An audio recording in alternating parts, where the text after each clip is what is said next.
ফেসবুকে দেখলাম কেউ কিছু না কিছু ভাইরাল জিনিস খাচ্ছে। কেউ রাফসান্দা ছোটো ভাইয়ের ব্লু খাচ্ছে, কেউ কেএফসির খাবার খাচ্ছে, কেউ শরবত আনকমন করে খাচ্ছে, কেউ আম মাখা খাচ্ছে, ভাইরাল আম মাখা। তো আমি এই ভাইরাল আম মাখাটাই বেছে নিলাম। হ্যালো ভিউয়ার্স, আসসালামু আলাইকুম, welcome back to my another video. তো আমি আজকে এই ভাইরাল আম মাখাটা খাওয়ার জন্য আম গাছে দেখলাম আম আছে, তো সেটাই পাড়ার জন্য যাচ্ছিলাম। এদিকে দেখি রোদের যে তেজ, মানে কি বলার বাহিরে, রোদের সব তেজ আমাদের উপর ঢেলে দিছে। কিছুদিন বৃষ্টি ছিল, রিমালের তাণ্ডবে দেখলাম অনেক প্রবলেম হয়েছে অনেক এলাকার। আর এরপরে যে রোদটা পড়লো তার বলার বাহিরে, বলার মতো না। তো এদিকে কথা বলতে বলতে আমি চলে গেলাম আম গাছের কাছে, গিয়ে দেখলাম একটা আমই আছে। একটা আম মনে হয় আমার জন্যই ছিল, আর আমটা কি অসহায় লাগতেছে না, পুরা গাছের ভিতরে একটা আম। তো কী করার, ওরা অসহায় লাগা লাগবো না, আমি একটাকে নিয়ে নিলাম। আর আমটা পাড়তে আমটা মনে হয় কাইন্দে দিচ্ছে, দেখেন কীরকম পানি পড়তেছে, মানে এগুলো কষ, মজা করলাম।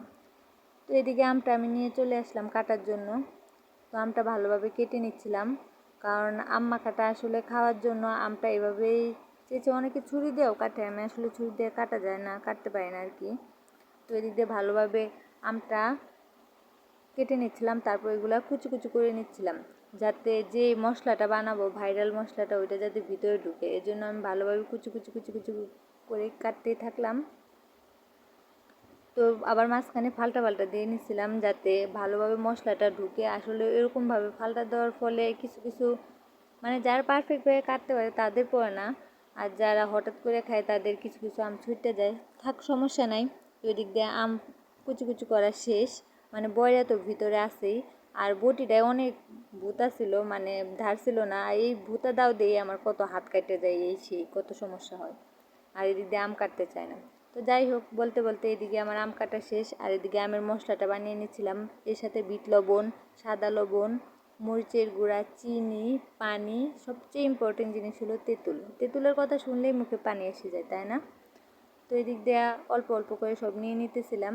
আমি অবশ্য ঝাল কম খাই, মিষ্টি বেশি খাই। তাও আজকে একটু ঝাল না হলে আসলে যে আম মাখাটা খাবো, ফুচকা না খায় আপনি যদি হুহা ঝাল না করেন তাহলে কি ফুচকা খায় লাভ আছে? ঠিক তেমনই, যদি এই আম মাখা না খাই, একটু ঝাল না লাগে, তাহলে আম মাখা খাওয়ার তো কোনো মানেই হয় না। তো এগুলো বলতে বলতে আমি মশলাটা মাখিয়ে নিলাম। আর হাতটা কত সুন্দর লাল হয়েছিল, মরিচটা কিন্তু সেই জাল ছিল। তো ভালোভাবে মাখানোর পরে এর ভিতরে আমি আমটা দিয়ে দিলাম। আমটা ভালোভাবে ঘুরায় মশলাগুলো ঢুকাই দিচ্ছিলাম যাতে ভালোভাবে সব মশলাগুলো ঢুকে। আর এটা মাখানোর পর আমি 15 মিনিট রেখে দিয়েছিলাম, আর সাথে লেবু নিয়েছিলাম। এই লেবুগুলো দিয়ে আমি পিনিক বানাবো, আর এটা 15 মিনিট রেখে দিয়ে ওই দিক দিয়ে লেবুর পিনিক বানানোর জন্য চলে গেলাম। লেবুর পিনিক বানাতে মূলত লেবুর সাথে চাট মশলা এসে বিভিন্ন ধরনের মশলা অ্যাড করলে মজা লাগে, যেহেতু আমার কাছে কিছুই ছিল না হলুদ মরিচ ছাড়া। আসলে হলুদ লাগে না, মরিচ ছাড়া কিছুই ছিল না। তো আমি লেবুর পিনিক বানানোর জন্য লেবুর শুকলা শুদ্ধ অনেকে খায়, তো আমি শুকলাটা ব্যবহার করি না, আমি শুধু চুলে নিয়েছিলাম। এভাবে খেলেও অনেক মজা লাগে। আর শুকলা থাকলে অনেক সময় তিতা তিতা লাগে, তার জন্য আমার শুকলা এত বেশি পছন্দ না, তার জন্য শুকলা রাখি নাই। তো এভাবে ভালোভাবে সবগুলা, 2টা লেবুই ছিল, আমরা যেহেতু দুজনেই খাবো তার জন্য 2টা লেবু ভালোভাবে শুকলাগুলো ছাড়াই নিয়েছিলাম। ছাড়াই নেওয়ার পরে এগুলো চাকচাক করে কেটে নিচ্ছিলাম, মানে গোল গোল করে কাটাকে আমি চাকচাক বলি, কার এলাকায় কী বলে জানি না। কাটার পরে এই লেবুর সাথেও আমি মশলা অ্যাড করছিলাম, এর সাথে আমি মরিচ, লবণ এগুলো অ্যাড করছিলাম এর সাথে। আর এই যে চিনি টিনি অ্যাড করি নাই, যেহেতু টক খাবো, সব মিষ্টি খেলে তো আর চলে না। আর লেবুর পিনিকে মূলত মিষ্টি ইউজ করে না, তার জন্য আমি এদিকে মশলাগুলো সব অ্যাড করে দিয়েছিলাম। লেবুর সাথে লবণ আর মরিচ তো কম খাই, তার জন্য এটার ভিতরে একটু কম মরিচ দিছিলাম, যেহেতু ওইটাই মনে হয় অনেক ঝাল হয়েছে। তো এদিক দিয়ে লেবুর পিনিক বানানো আমার শেষ। বানানোর শেষে আমি একটা খায়া দেখছিলাম কী হয়েছে, কীরকম হয়েছে। তো দেখলাম অনেক ভালোই হয়েছে। গরমের দিনে টক ছাড়া কি চলে?